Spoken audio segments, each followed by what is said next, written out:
Hello everyone, how are you doing today? My name is Carolina Chavez. I am broadcasting live from Miami, and today is Wednesday, July 8th of 2020. Well, today we are going to speak about the second-hand industry in Africa and how it relates to the United States. We've been talking about um, how Africa has a lot of pride about their clothes and about their image and all of this movement of the civil rights struggle.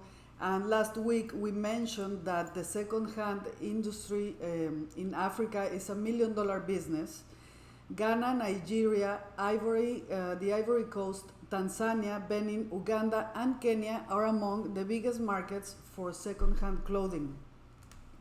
Just Kenya alone imports around 100,000 tons of second-hand clothes per year, providing government revenues from custom duties and creating tens of thousands of jobs. It also offers quality clothes for Kenyans and many other people from African countries, many of whom earn less than a month than what it costs to buy a pair of new jeans, of the cost of a new pair of jeans or khakis on this side of the world. So Africa produces around 10% of the world's cotton, and in around the 1980s, many African countries had growing textile industries. But between the rise of Africa and Asian manufacturing and the Western second-hand clothing imports over the last few decades, many of the African clothing and textile businesses couldn't keep up. So we're going to speak about the second-hand industry here in the United States and then related to Africa. So the United States is the world's largest exporter of second-hand clothes. This means a lot of consumerism. And Africa is the largest importing region in an international trade that has grown rapidly since the 1980s. The EPA, which is the Environmental Protection Agency here in the United States, reports that US citizens generate 16 million tons of textile waste per year, okay? On average, 700,000 tons of used clothes gets exported overseas. 2.5 million tons of clothing are recycled, over 3 million tons are incinerated, and around 10 million tons get sent to landfills, okay? So Goodwill, I don't know if you're familiar with this organization, they collect used items, among them a lot of clothes. This is from Goodwill. They resell whatever you go and donate to Goodwill. They resell items. This was $8, for example. So the concept of Goodwill is to collect these items and then resell them as a means also to provide job opportunities for people that have it more complicated, for minorities, for people with disabilities. So just in 2018, local Goodwill organizations diverted, imagine this, 4 billion pounds of usable goods from landfills. This is 4 billion pounds that were not sent to the trash.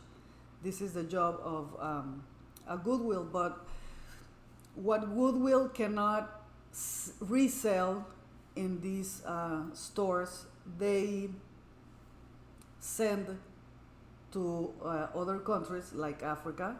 They pack tons of clothes and they ship them to other countries. So while the clothing comes, this is in Africa now, while the clothing comes from across the globe, including Europe and China, most of the clothes secondhand that come to Africa comes from the United States, originates in the United States.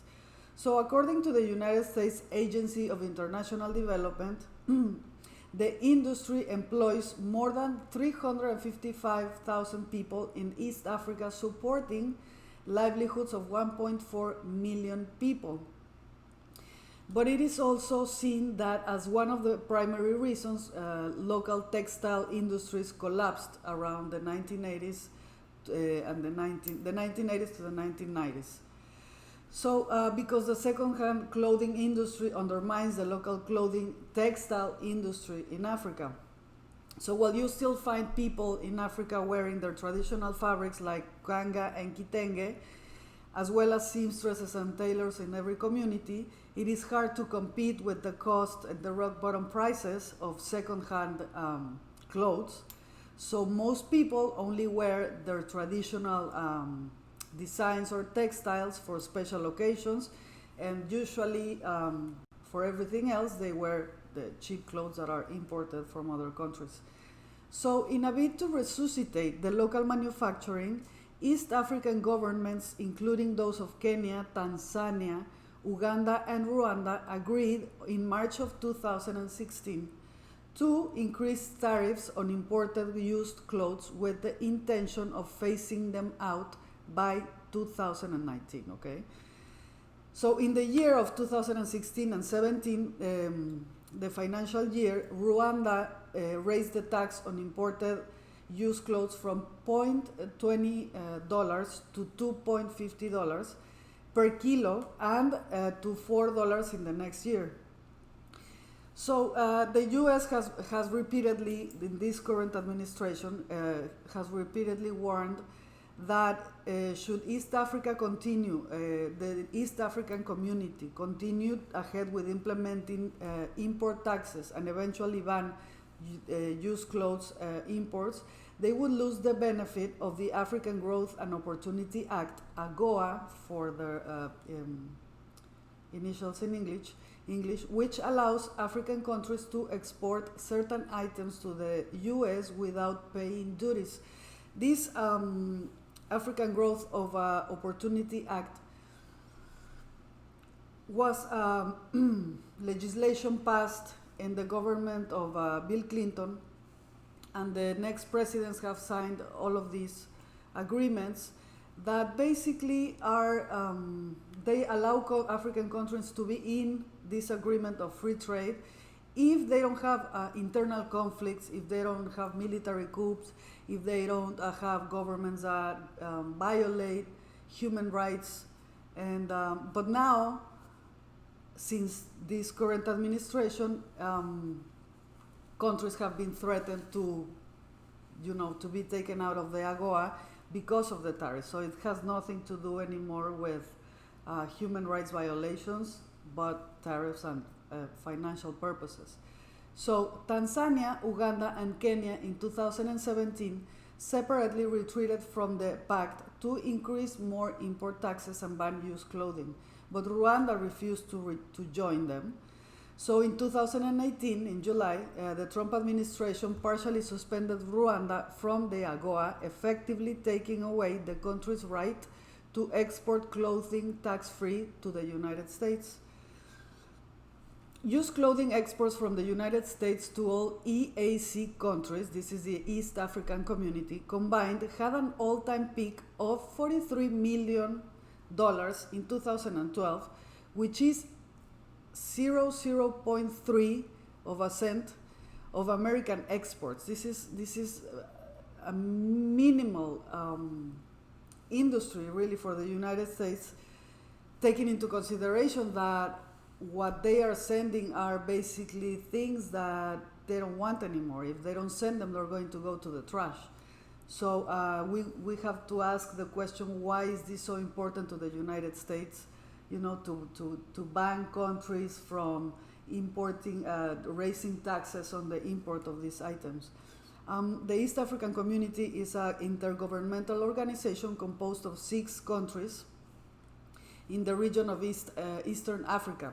Burundi, Kenya, Rwanda, South Sudan, Tanzania, and Uganda are part of this organization, which is basically a regional trade agreement similar to NAFTA. Okay. So in doing so, pressured by the United States, Rwanda joined a legion of others, including Canada, the European Union, and China, in facing off with Trump's increasingly belligerent trade policies. According to the Rwanda Development Board, the decision to tax used clothing has already helped develop the local textile and shoes industries. Production increased from $59.5 million in 2015 to $70.6 million in 2017. But this is not the case in other places in Africa. In countries like South Africa, the bans and on used clothing have not been able to save the textile and garment industries from being washed away by cheap Chinese import. So China is also a big factor over here. So this is, for example, one of the reasons why it is difficult for African countries and African businesses to compete with what comes from China. Okay, so in Africa, the average spindle speed, this is an industrial machine used in the garment industry. It's about the speed is about 10,000 rounds per minute. This is in Africa. That same spindle machine in China is running at 20,000 rounds per minute. This is double the speed. That means the Chinese or Indian spindle is producing twice as much, obviously. This is explained by Jas Bedi, a Kenyan businessman who also sits on the board of the African Cotton and Textile Industries Federation. Bedi continues explaining that energy costs in Africa are almost twice as high as in China or India. So when you calculate the cost of and benefits, you're actually 4 times worse off in Africa because the cost is double and the production is half. So this is reported by the DW magazine. The government in Rwanda obviously is very aware of these challenges and is trying to bring down the cost of production and is removing the import duties for fabric brought in by clothing manufacturers. So this is part of the trade agreements and the tariffs, but also the environmental cost of all of this. Okay, when clothes, second-hand clothes, are packed to be shipped to other countries here in the United States, and from many others, but specifically from the United States, they don't select them strictly in terms of quality or what the clothes are or where they're coming from or anything. They just pack and ship them like that. So it's a little bit of a gamble for other countries as to what they're receiving. Okay, they can receive a lot of baby clothes, or they can receive a lot of denim or clothes in better conditions. They really don't know. So with the growth of fast fashion and the consumerism in the United States, many of these clothes, when they arrive in Africa, they're not even wearable anymore. The industry, the second-hand clothing industry, is in Africa employs people from the person that ships, the person that receives, the tailors and seamstresses that fix the clothes, or they completely upcycle them for another person to use. And in the country, the communities are able to buy clothes for much more affordable prices and better quality. But when they get sent clothes that are not even, they're not usable in any way, not even to upcycle or anything, this also becomes trash for them. So the environmental cost is very heavy for countries like this. This also happens in Haiti, and I'm sure in other places. When they have to dispose of these clothes, well, they get sent to landfills or they get incinerated. So we're talking about tons and tons and tons of clothes that have to be disposed in a certain way, which not only the environmental cost for the countries receiving this, but also monetarily it takes a toll. So this can also be a motivator for the United States to impose these tariffs, because pushing African countries to receive their second-hand clothes, because disposing of these clothes can be very, very expensive to the United States too. So if they don't send them to other countries, they have to do something about all of this. And if it's very too cheap, most certainly it's already trash for the industry here in the United States. So again, not only financially it costs to dispose of these clothes, but only the environmental cost, which they don't want to take care of. They want other countries to take care of, which is, I believe, a little bit short-sighted, because the environmental cost, we all pay for it. But for example, typically it costs $45 per ton to dispose of textiles. So if we're talking about hundreds and hundreds and hundreds of tons of textile waste, well, somebody has to cover those costs, right? This is an opportunity for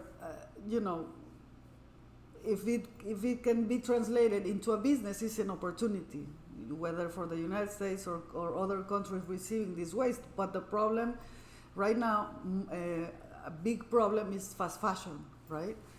But China, why is important China in all of this equation? The Chinese exports to Africa have reached about $103 billion in 2015, while the US exports to Africa amounted to only $27 billion the same year. In 2018, the growth rate of China's trade with Africa was the highest in the world. So maybe now we see why the United States, it's a little bit more engaged into this tariff trade war with China, and why Africa is also very important. Africa is it's a country with a lot of young people, very, very young people, and in 2040 it's estimated that 1.2 billion people will be of working age. Okay, so this is going to be bigger than in India and China. This is a huge workforce, no? So the question is, if Africa is going to become the new China. We all know that China exports very cheap clothes, among many other things, but the labor there is very cheap. It has increased, okay, through the years, and conditions have been better. They're working a lot on fair trade and all of these social aspects, but still there's a lot of very cheap labor in China and in other Asian countries.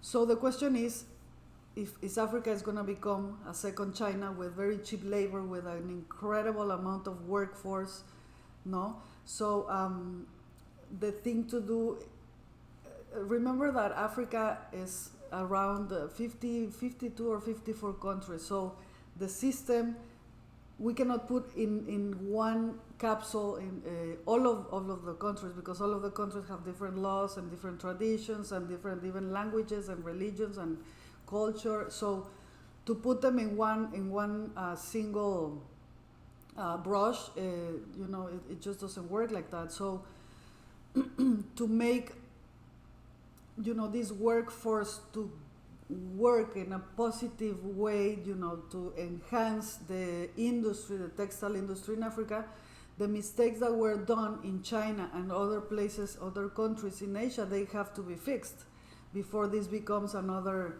hub of human rights violations and things like that. So next week, we're going to speak about the origins of the second-hand trade and the $1 million question, which is the second-hand industry will be able to phase out fast fashion? We've spoken about before, and I've had a couple of guests that talk about incredible initiatives about second-hand clothing, and how. The question is if we will be able to shift our consumer habits into wearing more second-hand, saving a lot of resources from clothes that are already made, and also on the disposable of these clothes aspect. Okay, so I will see you next week. Thank you for joining me. Have a great afternoon.